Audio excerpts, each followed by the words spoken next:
volta. Hoje estamos discutindo os contos africanos. Nós recebemos aqui um e-mail da Rosália e da Irailde do Tocantins. Obrigado pela participação. Ela diz, André, elas dizem, né? Sabendo-se que são grandes as desigualdades étnico-raciais e que a escola é um dos espaços onde deve ser trabalhada a valorização humana e o resgate da nossa cultura, como você avalia o trabalho docente no sentido de conhecimento e preservação desses valores? Bom, em primeiro lugar, eu acho que a pergunta anterior da Raimunda, quando ela dizia que ela não pode falar de algo que ela não conhece e que ela conheceu, em síntese, uma história do negro, né, enviesada, deturpada e etc., eu acho assim que hoje os docentes, né, eles têm procurado conhecer essa história que não foi contada. Né? Então, esses contos, eu acho que não só aí a tradição oral, o que diz respeito ao campo da dança, da arte e da literatura, mas sim no campo da matemática, no campo da biologia, né? No campo da física. Nós temos uma série de descobertas aí mostrando como que o conhecimento se dá, né, nessas chamadas ciências exatas, mas também através dos valores civilizatórios afro-brasileiros. Então, por um lado, eu vejo que há um grupo, na verdade eu vejo dois grupos, um grupo que está em busca, ele não tem esse conhecimento, ele não tem talvez todo o material disponível, mas é um grupo que, pela criatividade, pela possibilidade de acessar a internet, pela possibilidade de procurar e conhecer a cultura local, e aí eu acho que uma coisa importante é fazer um mapa cultural. Né? Todo estado, todo bairro, toda cidade tem o seu patrimônio cultural. E muitas vezes, por conta dessa história que nunca foi contada, a gente não sabe, mas tem um grupo de capoeira, tem um senhor, um preto velho bem antigo lá na comunidade, que sabe das histórias de como aquela comunidade quilombola, que lá no Tocantins nós temos as comunidades quilombolas, como elas foram para lá, como que elas contam as histórias delas, como que elas vivem o seu cotidiano, qual é o sentido de educação e de cultura para elas. Então, eu acho que é fundamental a gente fazer esse mapa cultural, conhecer o nosso cotidiano, mas ir lá naquele lugar que ninguém foi ainda, né? Perguntar pelas pessoas mais velhas, a gente estava aqui dizendo, né? É uma outra significação. Os mais velhos, eles detêm essa sabedoria, eles sabem nos dar pistas de como fazer isso. E tem um outro grupo que ainda está acomodado, talvez por medo do novo, não é fácil para um educador trabalhar com algo novo, então às vezes ele fica mais acomodado, esperando algo mais concreto, né? E tem esse grupo que já é mais ousado e que está procurando criar e recriar. Acho que isso é fundamental. Para quem está acomodado, está aqui o grande convite para poder começar a se empolgar com essa temática. Não, até porque é uma das... De novo, mas eu vou te interromper mais uma vez. Desculpa. Aqui nós estamos agora com a Thelma de Santa Catarina na linha esperando para participar do Salto para o Futuro. Tudo bom, Thelma? Falamos da Gerência de Educação, Ciência e Tecnologia de Blumenau, Santa Catarina, com orientação da consultora educacional de Miranda dos Santos. E o nosso questionamento é o seguinte: hoje vivemos em um mundo de transformações, evoluções e novas descobertas. Então, como vamos fazer para trabalhar as histórias afro-brasileiras como um apoio pedagógico e não deixar cair na rotina das datas comemorativas? Boa noite, obrigada. Obrigado, Thelma, pela sua participação. É muito bom ouvir vocês de Santa Catarina aqui no Salto para o Futuro. Participe mais vezes. Abdu, você já gostaria de comentar? Eu te interrompi mais uma vez. Eu estava dizendo, o educador, uma das características do educador, ele tem que ser um sujeito incomodado. Pressupõe que o educador é um motivador de transformações. E só pode buscar as transformações aquele que se sente incomodado. Eu me sinto suficientemente incomodado com as condições do espaço escolar brasileiro, com a hegemonia cultural no espaço escolar brasileiro. De um lado, ele debilita o cidadão e compromete o engajamento desse país e a necessidade do país estar inserido num trajeto que a história lhe reserva. O país, vocês como brasileiros dizem que é um país do futuro, e é, de fato, mas é preciso ousar essas crianças, é preciso rompê-los, sair daquelas estruturas meramente só ocidentais, para que ele se torne mais expansivo. O brasileiro tem que ser mais expansivo porque ele tem todo o combustível possível dentro do seu país de lidar com a diversidade cultural planetária.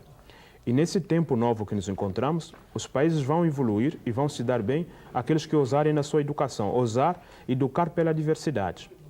Certo. nesse sentido. Eu acho... Eu tenho uma pergunta para te fazer, André, você pode aproveitar para complementar. A pergunta chegou por e-mail, é do Valdemiro de Goiás. Obrigado, Valdemiro, pela participação.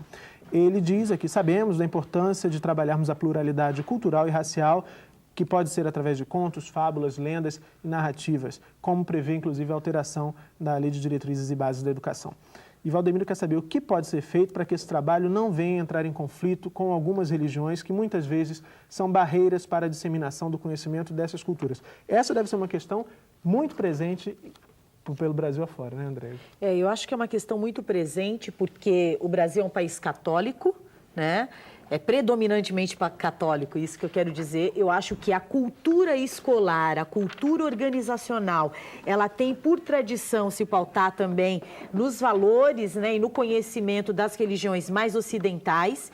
E aí sim, as religiões de matriz africana, que são mesmo, né, o ponto fundamental, a fonte, né, a fonte de resistência, a fonte de conhecimento, elas têm sido atacadas, né, em várias instâncias, em vários programas de outras emissoras.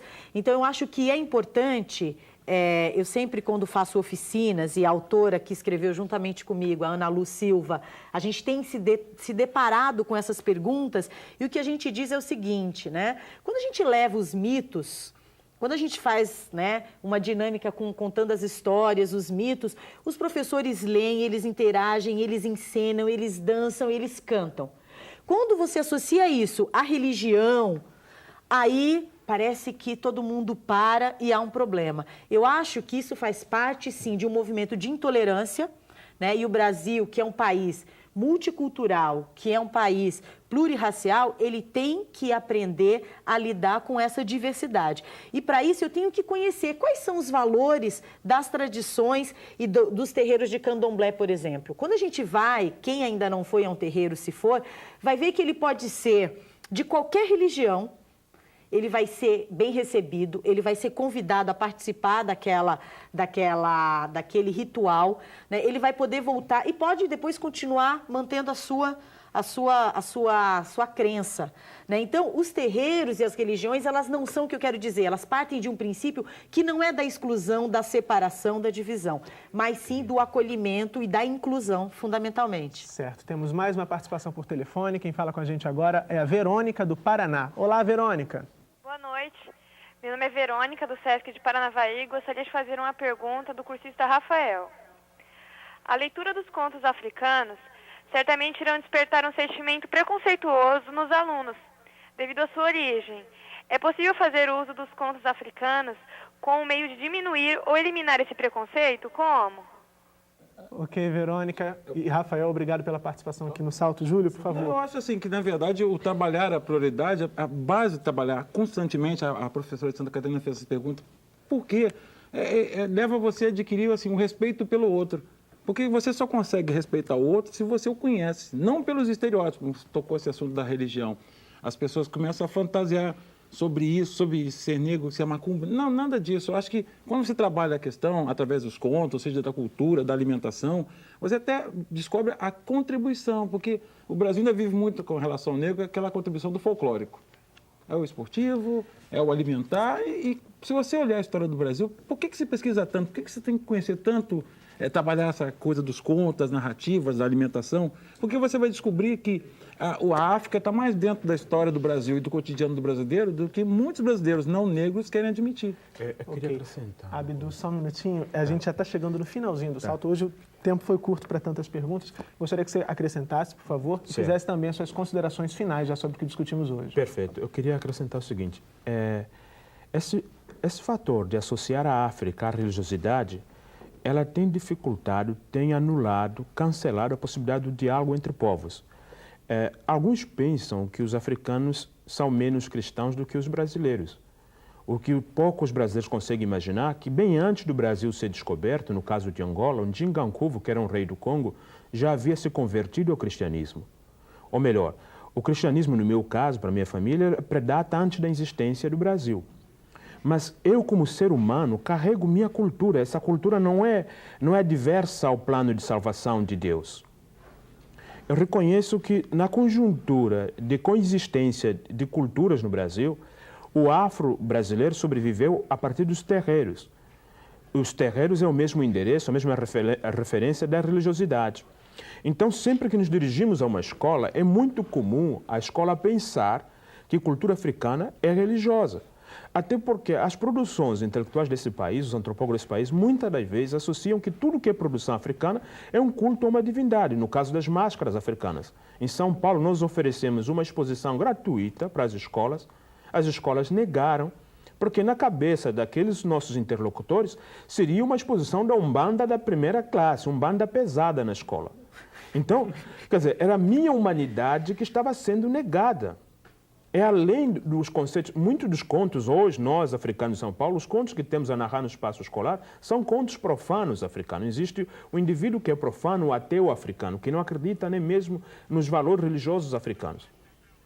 Então, o que nós estamos buscando nesta mesa é um processo de humanizar, estamos nos humanizando, nos educar a coabitar no mesmo espaço. E essa é a condição mais civilizada possível, porque fora dessa é violência pura. Eu não posso mais esperar a continuar a assistir uma escola que simplesmente ocidentaliza os filhos negros desse país. A minha humanidade negra ela sucumbe no espaço público. Eu não existo a partir do Estado brasileiro. Eu tenho que constantemente gladiar com as instituições deste país para que eu possa existir como ser humano. Ok, Dudu. Muito obrigado pela participação. Júlio, por favor, suas considerações finais. Eu acho assim que qualquer discussão sobre esse assunto nunca ser 1 hora, 2 horas, 3 horas, porque na verdade você vai trabalhar, começa a falar da questão racial, especificamente dos negros, e você acaba falando de outras etnias, porque o Brasil tem talvez essa possibilidade única de uma convivência mais ou menos harmoniosa de várias etnias e várias culturas diferentes. Né? Mas para você se respeitar e respeitar o próximo, você tem que conhecê-lo realmente. É como ele falou, quando você fala em negro e cultura negra, automaticamente são os tambores, todo mundo pensa que vão receber passes, como se fosse uma coisa bem reducionista, é religiosidade. Não é. Exatamente eu comecei a produzir meus livros sobre contos africanos exatamente com essa visão. E eu descobri que é muito maior. Né? A cultura africana está dentro, e a África está dentro do Brasil, muito mais do que apenas a questão religiosa. É um apêndice generoso, grandioso, mas é um apêndice. Está na agricultura, está na língua, né? Está no comportamento, né? Na maneira de ser, de pensar, porque o Brasil tem essa possibilidade. Nós temos as 3 matizes básicas bem contempladas no ser brasileiro, até o que não é negro ou o que não é índio. Né? E isso é uma coisa legal, pode ser uma coisa muito importante para criar um país realmente igualitário e democrático para todos. Eu acho que a minha contribuição como escritor é falar sobre isso e falar para as pessoas que poderão ajudar, que são os construtores de gente que estão vindo, cada um de nós nesse momento, os professores. Ok, Júlio, muito obrigado pela participação. André, por favor, suas considerações finais sobre o que discutimos hoje. É muita coisa para pouco tempo, eu fico assim frustrada, mas assim, esse tema da religiosidade, eu acho que ele é fundamental, ele não pode ficar em segundo plano. Houve um programa específico que aí eu remeto, não é propaganda não, é para que vocês, professores, possam ter subsídio. Na série Valores Civilizatórios Afro-Brasileiros tem um programa só falando sobre a questão da religiosidade, que eu acho que vale a pena, é um material muito enriquecedor.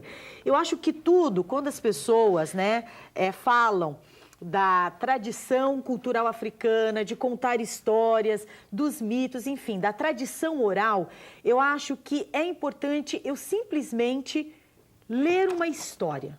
Leia a história, me desarme, né? Acho que o educador ele tem que se despir de qualquer valor né? E eu acho que é ler a história, sentir a história, né? Eu acho que a concepção de vida, né, de ciência da vida, que perpassa pela forma como os africanos, muitas culturas, veem a vida e o conhecimento, é que não há uma cisão entre aquilo que é o conhecimento material e aquilo que advém do conhecimento não material, espiritual ou qualquer outra denominação que tem. Então, assim, não há uma cisão. E para nós há essa dificuldade. Então, acho que é importante que o professor sinta a história, ouça a história, vivencie a história para poder, a partir daí, fazer o seu trabalho. No mais, eu agradeço, acho que foi muito importante. Esse diálogo pode continuar por e-mail, eu acho que é fundamental. Ok. O pessoal que quiser continuar o diálogo, entre em contato com a produção aqui do Salto para o Futuro. Chegamos ao final do programa de hoje. Agradeço a você que nos ajudou a fazer o Salto para o Futuro de hoje e agradeço também as presenças da Andréa Lisboa de Souza, subcoordenadora de Políticas Educacionais da Secretaria de Educação Continuada do MEC, do Abdul Ferraz, presidente da LAEA, Liga dos Amigos e Estudantes Africanos, e do escritor Júlio Emílio Braz. No programa de amanhã, vamos falar sobre contos da tradição literária. Não deixe de ver e de participar. Salto para o Futuro, 15 anos, parceiro do professor.